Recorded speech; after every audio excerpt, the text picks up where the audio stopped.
what the community wants. This is your school. And so I have to admit, didn't think it was going to be this popular, but it's great. That's all right. With that said, I wanted to talk a couple things. First about norms. We're going to try an open forum type tonight, and I think that's okay.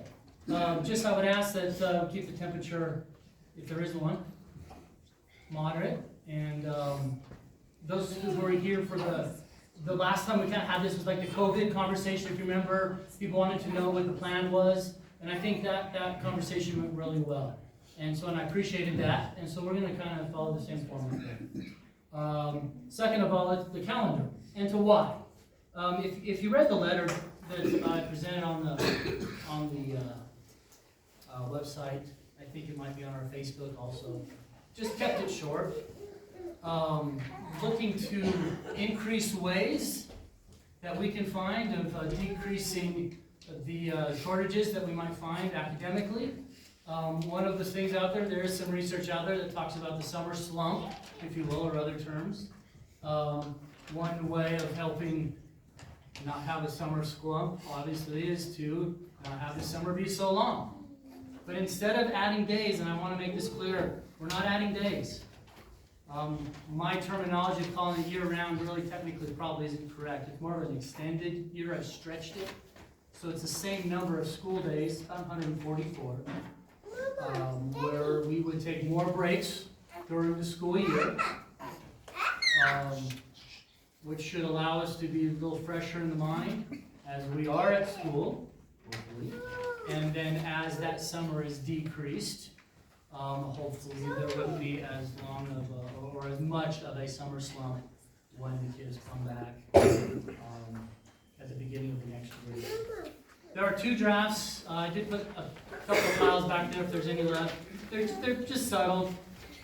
Both are the same, right? More vacation time during. Draft one is more, think of every 4 or 5 weeks, try to add a week of vacation.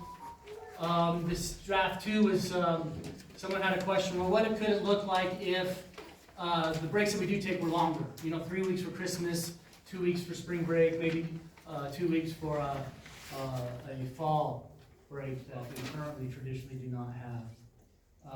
Not necessarily married, if you will, to these schedules. The idea is just to extend the year, and then we can, if that were something that we'd be willing to pursue, then we can discuss the details of the calendar for the year. That's it. If you guys have any questions or comments, raise your hand, I'll call you out. We got till 6 or till 7 o'clock, so. I have comments. 3 minutes, please. Yes. I'm not in favor of this at all. What's your name? I'm sorry. Elizabeth Rutherford. I have a 10-year-old school here. Okay. And I'm not in favor of this. It ruins a lot of different summer activities. This is an agricultural community. A lot of kids do 4-H. They get jobs in the summer to work. There's summer swimming, which would be out of the question because practice is all in the morning. We take extended vacations. We can't do that. We can't go to places we want to go if we have 1 to 2 weeks to go. So I think there's multiple reasons why this is not, I'm not in favor of it personally. Okay. Okay. I'm Katie Harris. I'm also opposed to the year-round school. Some of the reasons I thought of were kids who take college classes.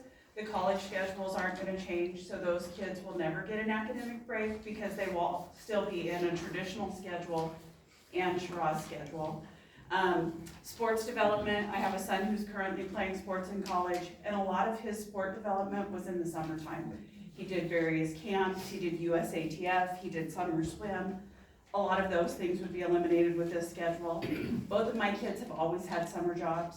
That money is helping my son pay his tuition now.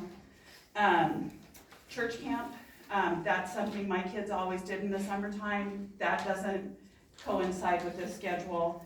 I'm not sure how BOCES and special education accommodations would be met with this schedule because BOCES doesn't work through the summer. Most of them are a August to May. So I'm just curious how those needs would be met. And I'm also curious, we have trouble with teacher retention now. How are we going to draw teachers into this program and get teachers to come here when it's a longer contract for the same money, I would assume? I don't know. Those are just my It's the questions. same number of days. Same number of days, so I would Yeah. assume the same money. So, but they wouldn't be able to work, like, I know a lot of teachers do a summer job to supplement their income, but that wouldn't be an option. And then childcare, I know that you have to pay for your spot, so people who do work and need, childcare, I'm just curious how those needs would be met too. Thank you. Matthew Johnson. So middle of the road, just here to get more information. A couple of questions. First question is, she kind of hit on it, educators. We have an awesome group of teachers and instructors, helpers, coaches. Pretty great school, that's kind of the cool thing about it. Do we have a general consensus from them as far as their feeling, whether that's gonna be a problem with educator retention, something like that? I've started the discussion with staff, but I wanted to wait till after the community meeting before I took a final vote with staff. Okay, cool. And then the sciences behind it, it kind of hit an article, just like anything else, any other study. If you really look into it, there's about half a dozen one way, half a dozen the other. University of Texas did a big study that showed an actual decline in scores over years. If you look at the study in the other direction, it shows an increase in scores. So since it's had a little bit of time to start kicking in, is there a general true census one way versus the other? And is there any backing behind that versus just reading an article on this guy's side of that side? So you're right, there's always gonna be articles, and I'd be interested to see what type of article Yeah, and I think that is, and that'd be great. But yeah, I'm looking for peer-reviewed articles, and have I done an extensive study? No, I haven't. But there's enough to at least create an argument. Sir? I know you brought up the fact that we're trying to eliminate the summer slump. What's to say these kids don't get burned out? Are you for or against? I'm against it. Okay. And, you know, I know these kids, I know our school year is from August till the middle of May. Yeah. You know, I know a lot of these kids look towards that May month, you know, and so that's. I'm Amy Stokes. I am against it, but I do want everyone to know that my kids did attend year-round schools in Cheraw School District for almost 3 years. But I just don't see how it would work in the smaller communities down here. And I would also be curious how CHASA would handle sporting events the day out. So if my child's off track, how can he participate in a high school sport? Because they say you have to attend every class in order to participate in the varsity sport. There were some values, but that was in Denver. The kids did retain more. Childcare was very difficult. Thank you. My name is Sandy Hanson. I have grandchildren in the school now. My husband and sons and nieces and nephews all graduated from here. And I would like to provide some research for you. The article that Matt put on the website was from 2017. It was inconclusive about the summer loss of learning. Also, it says that the most strategic thing for districts to do to combat loss of summer learning is to offer targeted out-of-school interventions to the students who are most at risk of failing or backsliding. And the author of that article does provide some suggestions about what those interventions should look like. I have some questions that I think the gentleman in the back raised, but I have some additional ones. One, what is the data that shows academic recession from May to August? What is the evidence of increased learning due to year-long schools? What is the evidence of greater teacher retention due to year-long schools? What is the evidence of greater graduation rates What is the evidence of higher standardized test scores? And by the way, the literacy math scores are pretty consistent from 2019 to 2023, and in some cases even went up. What is the evidence of impact on schools and communities like ours? What research have you done? I think you may have answered that. What schools have you contacted, including those that went to year-long and then went back to traditional, including all of the elementary schools in Douglas County that were on year-long schools went back to traditional? And have you surveyed staff and students? I think you answered that, and I would want to know what the data says. Secondly, according to a 2023 article, several articles, Education Next, Forbes,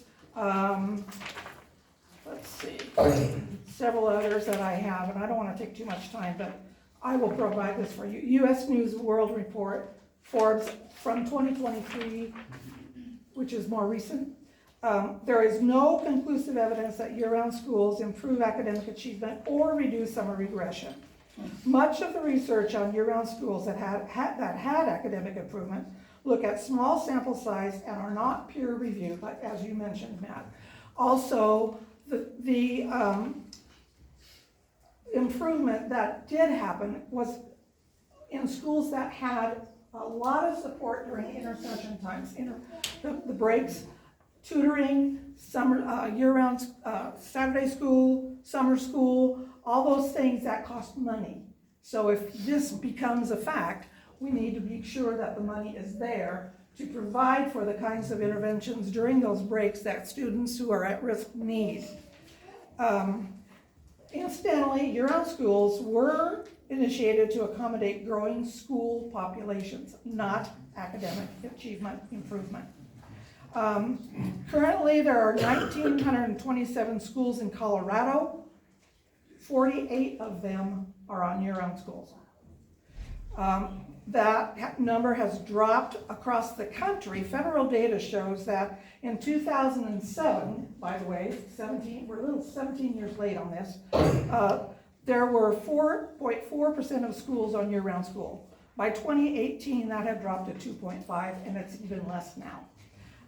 Potential problems include sports practice and game schedules, childcare, farming in the summer for those students for those kids who are involved in family farms, summer jobs for high school students, BOCES services, fewer days of instruction prior to standardized testing and ACT, because you're not going to get that number of days in there. Professional development time for teachers in the summer will be severely limited, and I've already heard chatter about losing students and losing teachers if it goes to this, and honestly, I am sure that the surrounding districts will be very happy to have our excellent students and teachers, which I would hate to see happen. For these reasons and the reasons in the summary that I've attached, I do not support the year-round calendar option for Cheraw schools. Additionally, there are countless articles on summer learning loss that I have listed here for you that include a lot of ideas on what to do to combat the summer learning loss. And I'm going to leave this all with you. I have only one copy, so if you want copies, please ask someone to make them for you. So, given that, you can read all this at your leisure. Thank you, Sandy. Thank you. And anybody who wants copies, please let me know.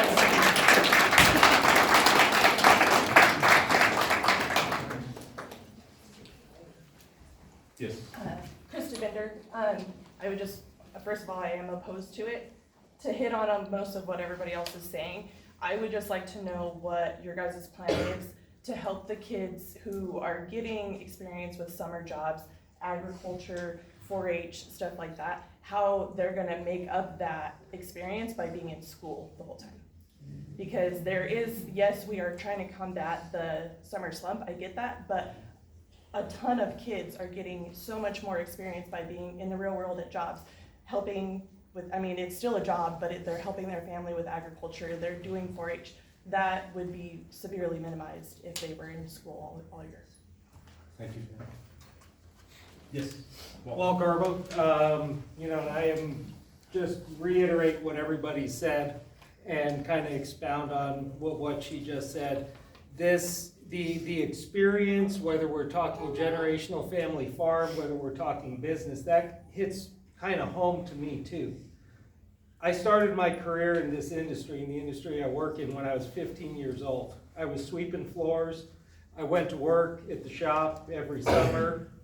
On, spring break was just a week, but really every summer went to that job. And it went from a job to a career that I've worked in for almost 30 years. I went from someone sweeping the floors to someone running a company. I sit on the Western Motorola Service Providers Association board, an association of about 40 shops in the Western US. That foundation for a 30-year plus career was built on that summer job I took when I was in high school.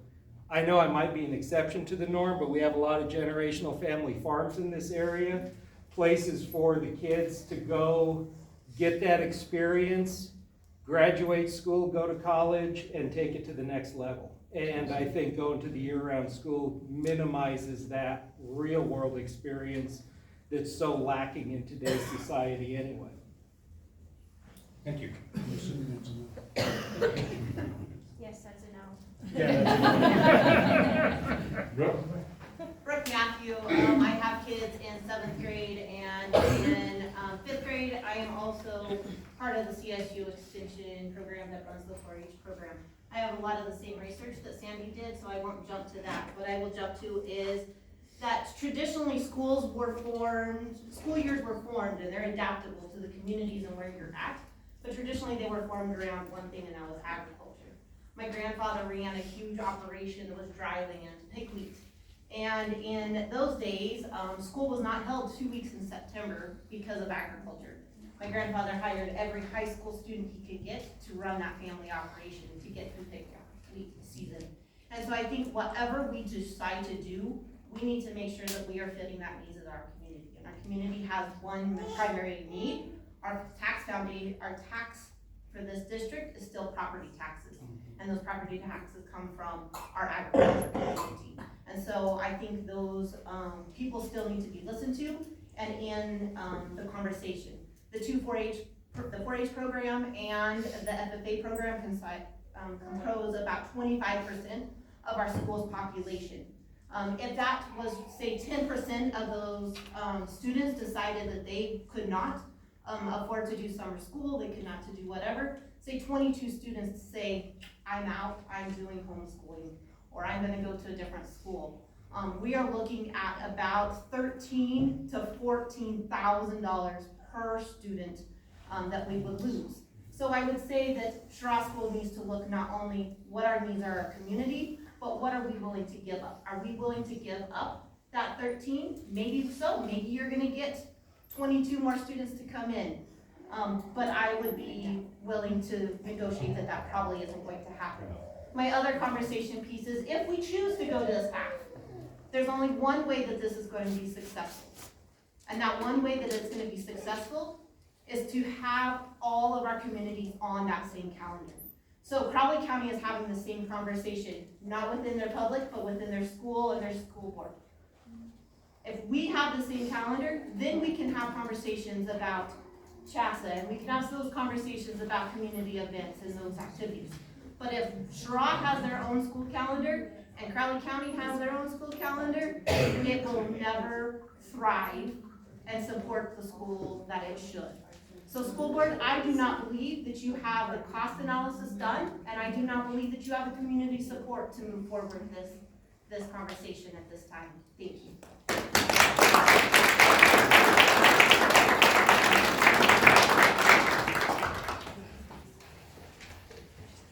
There.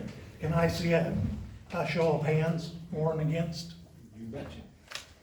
Everybody for. Everybody against, I guess? I think that says more than anything else we can say about this meeting to me.